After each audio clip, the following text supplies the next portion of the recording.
మహారాష్ట్ర రాజకీయాల్లో ఏక్నాథ్ షిండేకు ఒక ప్రత్యేక గుర్తింపు ఉంది. శివసేనలో అంచెలంచెలుగా ఎదుగొచ్చిన నాయకుడు ఆయన. కారణాలు ఏమైనా ముఖ్యమంత్రి పదవి విషయంలో ఏక్నాథ్ షిండేకు అవమానం జరిగిందనేది వాస్తవం. అయితే ప్రధాని నరేంద్ర మోదీకి ఇచ్చిన హామీ మేరకు షిండే సర్దుకుపోయారు.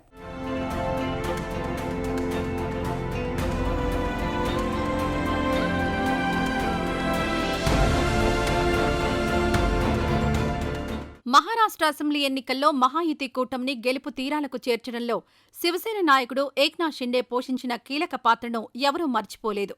వాస్తవానికి కొన్ని నెలల కిందట జరిగిన లోక్సభ ఎన్నికల్లో మహారాష్ట్రలో ఎన్డీఏ కూటమి దెబ్బతింది.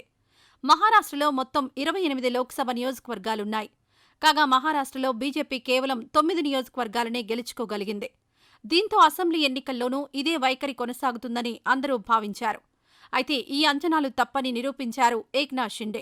అసెంబ్లీ ఎన్నికల్లో మహాయుతి కూటమిని గెలుపు తీరాలకు చేర్చడానికి తీవ్రంగా శ్రమించారు ఏక్నాథ్ షిండే.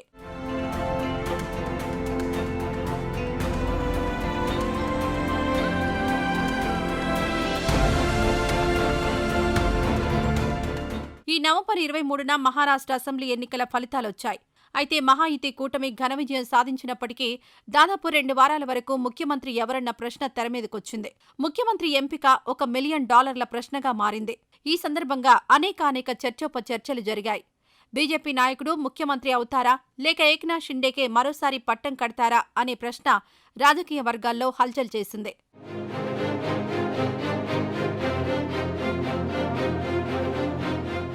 మహారాష్ట్రలోని మొత్తం 288 అసెంబ్లీ సీట్లలో బీజేపీ 132 సీట్లు గెలుచుకుంది.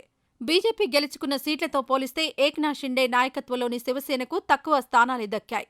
షిండే నాయకత్వంలోని శివసేన కేవలం 57 సీట్లకే పరిమితమైంది. కాగా మహాయుతి కూటమిలోని మరో భాగస్వామ్య పక్షమైన అజిత్ పవార్ సారథ్యంలోని నేషనలిస్ట్ కాంగ్రెస్ పార్టీకి 41 సీట్లు దక్కాయి.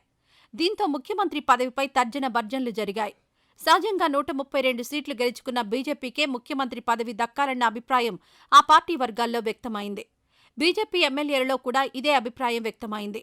బీజేపీ ఒక్కటే కాదు, కూటమిలో ఎక్కువ సీట్లున్న పార్టీకి ముఖ్యమంత్రి పదవి లభించడం న్యాయమేనన్న అభిప్రాయం సామాన్య జనంలో కూడా కలిగింది.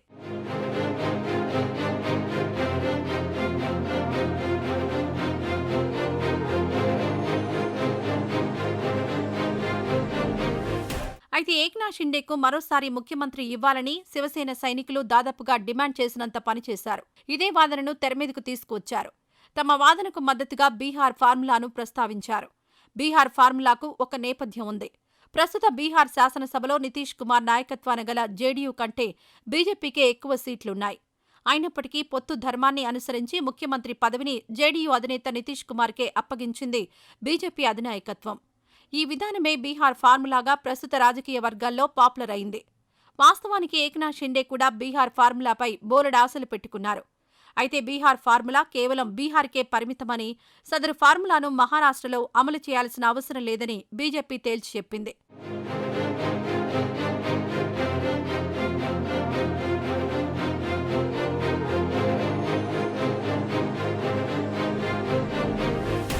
ఇక్కడో విషయం గమనించాలి. ఎన్నికల ప్రచార సభలో మహాయుతి కూటమి ముఖ్యమంత్రి అభ్యర్థిగా ఏక్నాథ్ షిండేను బీజేపీ ప్రకటించింది. ఈ ప్రకటన చేసింది చిన్నాచితక నాయకుడు కాదు, సాక్షాత్తు ప్రధాని నరేంద్ర మోడీ. దీంతో ఎన్నికల ఫలితాలొచ్చిన తర్వాత షిండేనే మరోసారి ముఖ్యమంత్రి అవుతారని శివ సైనికులు సంబరపడ్డారు. కానీ ఎన్నికల ప్రచారంలో ఇచ్చిన మాటకు ప్రధాని కట్టుబడలేదు. ఇది కూడా శివ సైనికులను మనస్తాపానికి గురిచేసింది. సాక్షాత్తు ప్రధాని నరేంద్ర మోడీయే మాట తప్పారని షిండే అనుయాయులు ఆగ్రహించారు. కారణాలేవైనా మొత్తానికి ముఖ్యమంత్రి పదవి విషయంలో ఏక్నాథ్ షిండేకు అవమానం జరిగిందనేది వాస్తవం.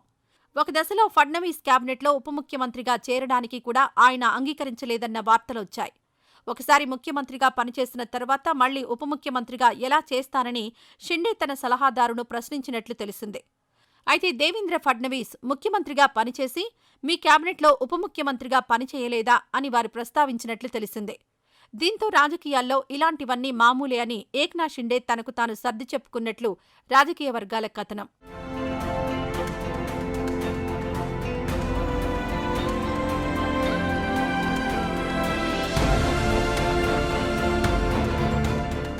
ఈసారి ఎన్నికల్లో రైతులు కూడా మహాయుతి కూటమికి అనుకూలంగా వ్యవహరించారు.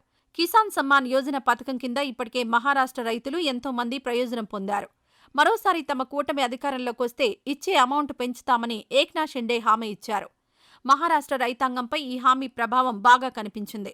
నీటి ఎద్దడి ఎదుర్కొంటున్న పొలాలకు నీరిస్తామని హామీ ఇచ్చి షిండే రైతాంగం మనసు దోచుకున్నారు. ఈ అన్ని అంశాలు మహాయుతి కూటమి విజయంలో కీలకంగా మారాయి.